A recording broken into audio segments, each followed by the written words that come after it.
جیسے آپ لوگوں نے دیکھا ہے یہاں جامعۃ الرشید میں وہ جو حدیث شریف آتا ہے انما بعثتم میسرین ولم تبعثوا معسرین، کہ ہم نے تمہیں آسانی پیدا کرنے کے لیے بھیجا ہے، پریشان کرنے کے لیے نہیں۔ یسروا ولا تعسروا بشروا ولا تنفروا، لوگوں کے لیے آسانیاں پیدا کرو، تنگی پیدا نہ کرو۔ یرید اللہ بکم اليسر ولا یرید بکم العسر۔ تو شروع سے ہی اس کی پالیسیوں میں، اس کے اہداف اور مقاصد میں ان سب چیزوں کا خیال رکھا گیا تھا کہ جامعۃ الرشید کے اساتذہ، ہمارے مسئولین، ہمارے شورا کے ممبران اور ہمارے طلباء، ہمارے فضلاء، وہ مختلف دینی جماعتوں سے، دینی تحریکوں سے وابستہ ہیں، دینی اداروں سے وابستہ ہیں۔ کسی پر اتنا بوجھ نہ ڈالا جائے کہ وہ پریشان ہو جائے۔ چنانچہ اس کی اجازت دی گئی کہ جس تنظیم سے، جس تحریک سے آپ کا تعلق ہے وہ باقی رکھیں، اور اپنے عمل سے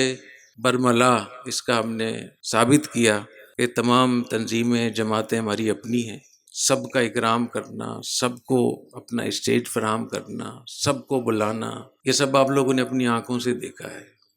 اس حد تک کہ جامعۃ الرشید کے دارالافتاء میں جو 30-32 مفتی حضرات کام کرتے ہیں، ان کو بھی اس پہ مجبور نہیں کیا جاتا کہ وہ اس فتوے پہ ضرور دستخط کریں جس کے وہ قائل نہیں ہیں، جس تحقیق کے وہ حق میں نہیں ہیں۔ ہاں، یہ ضرور ان کو پابند کیا گیا ہے کہ دارالافتاء سے ایک ہی فتویٰ جائے گا۔ دو مختلف فتوے اور دو مختلف چیزیں، یہ تو فتنہ برپا ہوگا۔ بات ایک ہی ہوگی، اگر آپ اس سے متفق نہیں ہیں تو اس پہ دستخط نہ کریں۔ جب استفتاء تقسیم ہوتے ہیں مفتی حضرات کو، تو زیادہ تر تو وہی مسائل ہوتے ہیں جس کے بارے میں پتہ ہوتا ہے کہ جامعۃ الرشید کی کیا رائے ہے۔ تو اگر کوئی مفتی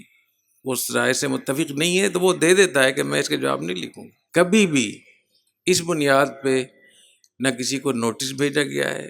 آپ نے فلاں تنظیم سے کیوں تعلق ہے آپ کا، نہ کسی کو نکالا گیا ہے، نہ کسی کو جواب دیا گیا ہے، نہ اس کی وجہ سے کسی قسم کا کوئی ایسا معاملہ کیا گیا ہے اس کے ساتھ، اور نہ ہم نے کسی اپنے فضلاء کے ساتھ، ان کو بھی ہم نے اجازت دی ہوئی ہے کہ جس تنظیم، جس دینی سیاسی جماعت سے آپ کا تعلق ہے، جس سیاسی پارٹی سے آپ کا تعلق ہے، تو ہماری طرف سے کوئی ممانعت نہیں ہے،